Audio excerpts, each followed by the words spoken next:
Hello, everybody. 여러분 안녕하십니까? For inviting me to this inspiring Namjoon Paik Symposium. 이 영감을 많이 주는 백남준 심포지엄에 초청해 주신 것에 대해서 감사의 말씀을 드립니다. 이 자리에 오게 돼서 굉장히 기쁘고요. 예, 스트라트 갈러리 스트루가르트에 있는 솜 아카이브에 대해서 말씀드리도록 하겠습니다. 이 두 분에게 인사하시죠. 한스 솜이 지금 왼쪽에 있고요. 옆에 백남준이 있습니다. 맨프레드 리베가 1984년에 찍은 사진입니다. 이 둘은 전시회 때 이제 만나게 됐죠. There is a happy appreciating atmosphere. 예, 서로를 존중하고 고마워하는 그러한 분위기가 있었습니다. 굉장히 특별한 관계가 있었죠. 한스 솜의 경우는 대안이 되는 개인 아카이브를 창시하였습니다. 60년대 초에 아카이브를 모으기 시작했고요. In this context, 예, 그래서 이 맥락에서 보면 백남준은 핵심 예술가로서 개인적인 소장품을 이 한스 솜의 손에 넘겼습니다. 예, 둘은 굉장히 좀 즐거워하고 있죠. 그래서 한스 솜이 백남준을 만났을 때 이렇게 기뻐했고 둘의 만남은 굉장히 성공적이었습니다. 그리고 이 아카이브가 이제 다행히도 저희 박물관에 오게 됐습니다. 이 사진이 찍힌 1984년도에 이 아카이브의 소장품들이 이제 전시가 됐고 또 대중에게 공개가 되었습니다.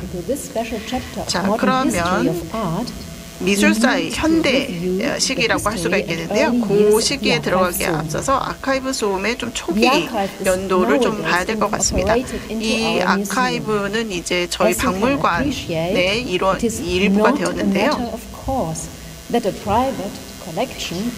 이렇게 개인 소장품 내지는 아카이브가 어떤 국립 박물관이 이렇게 소장하게 된다라는 건 이제 흔하게 있는 일은 아닙니다.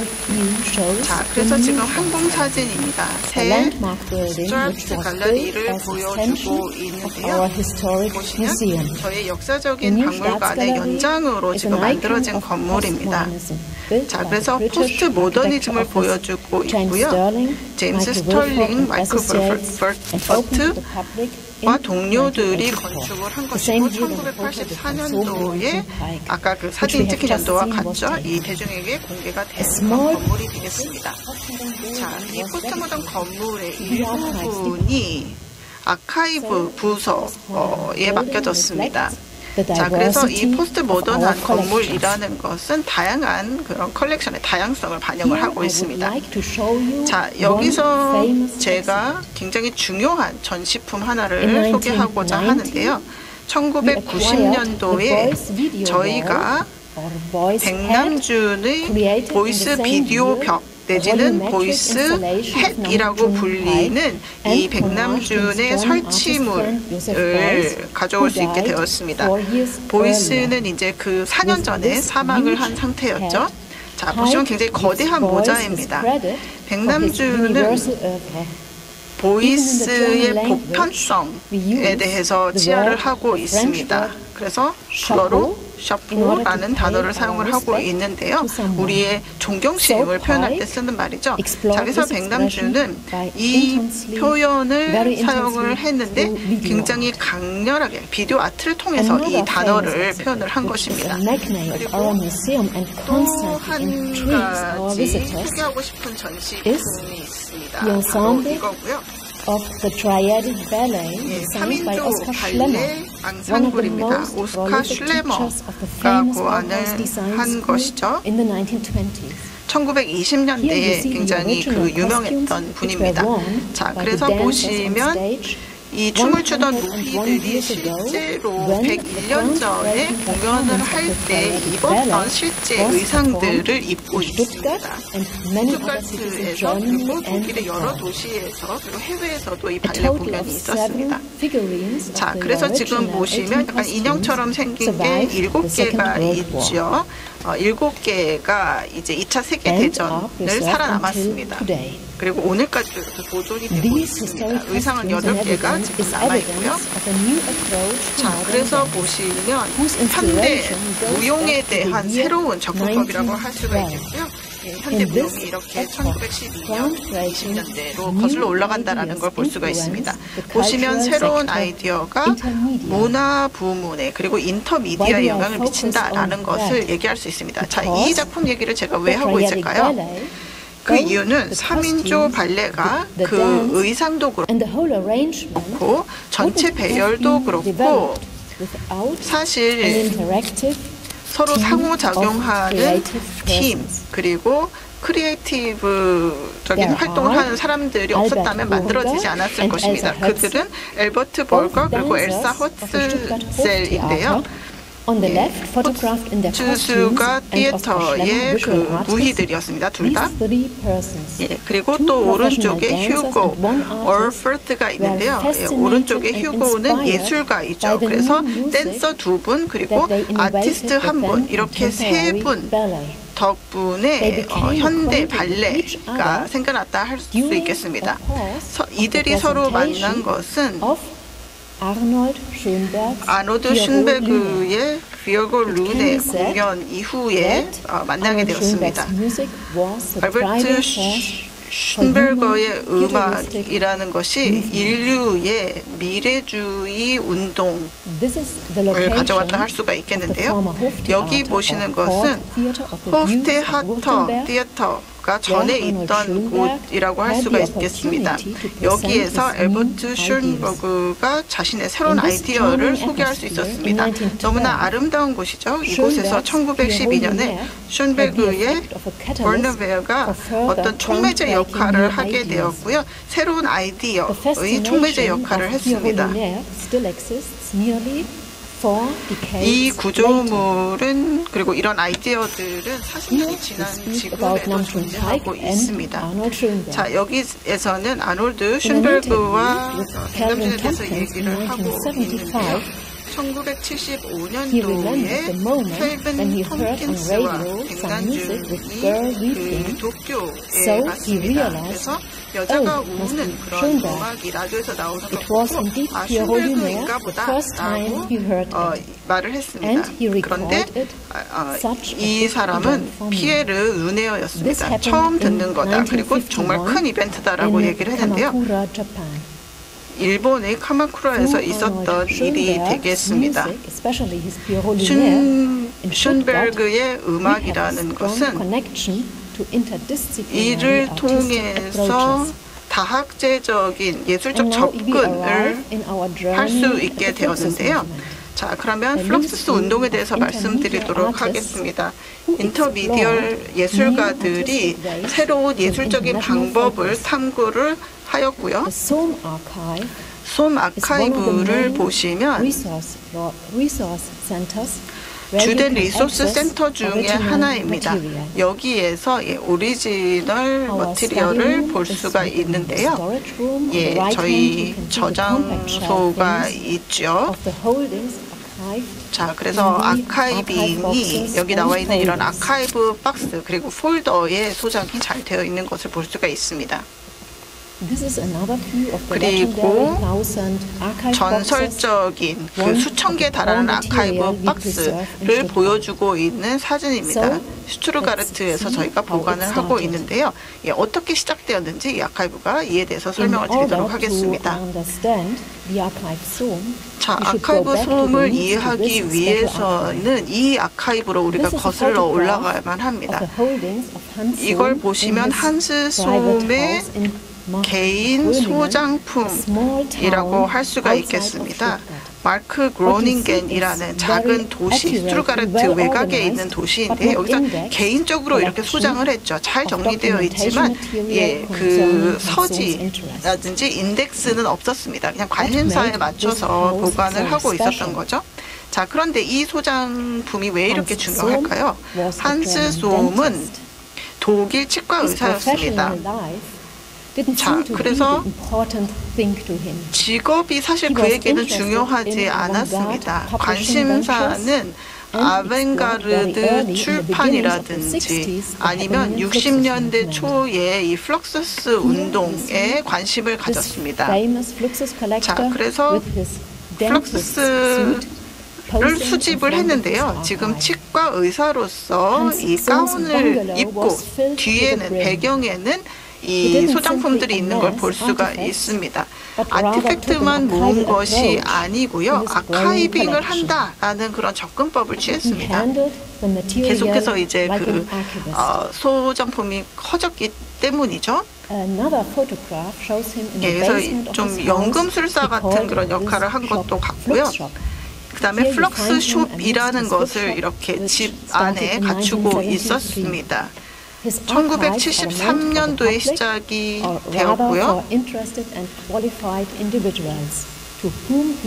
예, 그래서 이와 같이 그 수집을 하면서 관심을 보이고 좀 전문성이 있는 사람들에게는 뭐 복제본을 준다든지 리소스를 제공을 해 주었습니다.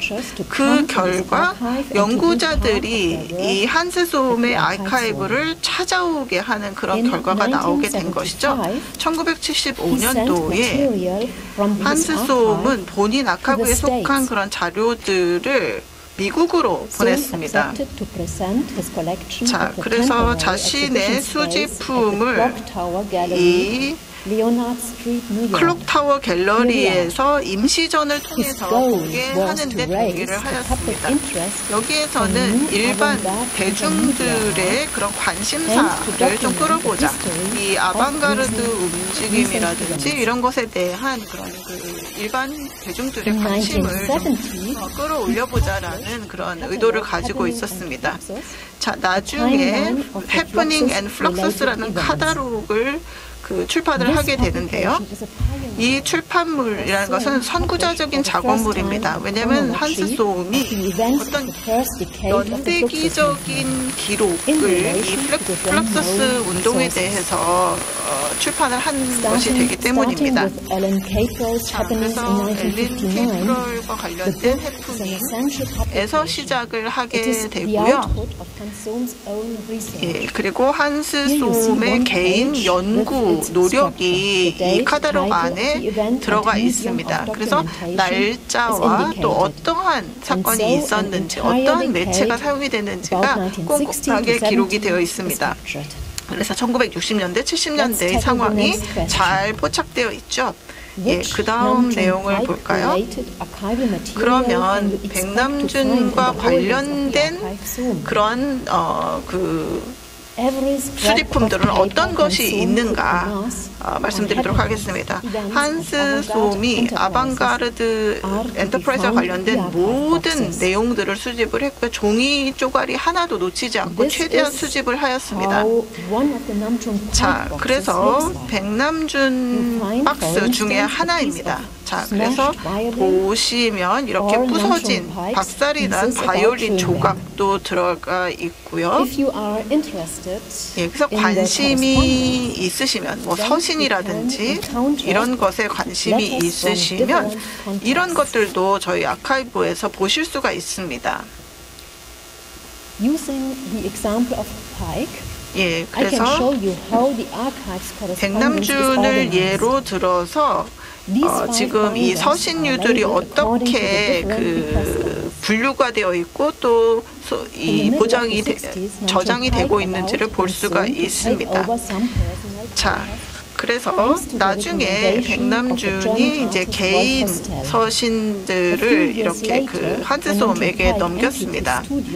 그리고 나중에 1972년도에 자신의 스튜디오를 비웠을 때 한스 솜이 가서 보관할 가치가 있는 것은 내가 다 가져가겠다라고 얘기를 했습니다. 그리고 나중에 이렇게 편지들을 연대기적으로 정리를 해서 왼쪽에 있는 2개의 폴더로 정리를 했습니다. 이것은 1958년부터 1968년까지의 서신들이 들어가 있고요. 보시면 가족, 친구, 동료, 음악가, 작곡가, 미술가, 인쇄가, 기술적인 전문가, 편집자, 갤러리스트, 정부 기관들과 주고받은 그런 서신들이 들어가 있습니다. 슬라이드 가운데 보시면 D. 히긴스라고 지금 제목이 붙어 있죠. 그래서 백남준과 히긴스가 1971년부터 73년까지 주고받았던 서한들이 들어가 있습니다. 그래서 히긴스는 아방가드 출판소를 가지고 있었죠. 예, 그리고 조지 마키오나스 또 뉴욕에서 이제 플럭서스 운동을 했던 분이신데요. 1966년부터 1975년까지 서신들이 들어가 있습니다. 그리고 맨 오른쪽에 보시면 한스솜과 백남준이 주고받은 서신들이 들어가 있는데요. 1966년부터 88년까지 20년 넘게 주고받은 서신들이 들어가 있습니다. 자, 이와 같은 소장품들은 우리가 백남준 작가를 조금 더 잘 이해할 수 있는, 그리고 가까이에서 볼 수 있는 그런 그 기회들을 주는데요. 어떤 예술적인 접근이 있었는지를 보여주게 됩니다. 자, 이게 이제 하나의 예가 되겠습니다. 백남준이 지금 한스솜에게 그 인사를 하는 그런 안부 엽서가 되겠죠. 그래서 우정을 이렇게 굉장히 간결한 엽서로 응축을 해서 보낸 거죠. 예, 의문부호 두 개가 합쳐지면 두 개의 물음표가 되는 거죠. 근데 하나를 이렇게 방향을 바꿉니다. 그렇게 되면 이 둘을 합치면 어떻게 되죠? 예, 그래서 이와 같은 그래픽적인 접근법, 굉장히 독특합니다. 그리고 이것은 이제 그 따뜻한 우정의 성격을 잘 나타내는 것이죠. 자, 백남준이 만약에 시리얼하게 작업하지 않는다면 백남준이 아니겠죠. 조지 마키오나스에게도 똑같은 엽서를 보냈습니다. 그리고 히긴스도 마찬가지입니다. 히긴스는 플럭서스 엔터프라이즈를 시도를 하다가 결국에는 이제 경제적으로 잘 되지 않았죠. 그래서 애도를 표현하는 방법도 이 엽서를 통해서였습니다. 그래서 딕 히긴스도 역시 이 엽서를 받게 되는데요. 예, 일본에서 1973년도에 발송이 된 그러한 엽서이고 진정한 우정을 표현한 방식이었습니다. 딕 히긴스에 대해서 얘기를 했고요. 자, 다음 질문을 한번 생각해 보도록 하겠습니다. 플럭서스를 오늘 어떻게 액티베이션 시킬 수 있을까요? 자, 지난 몇 개월 동안 솜 아카이브는 큐레이션이라는 그런 관점에서 액티베이션을 시켰습니다.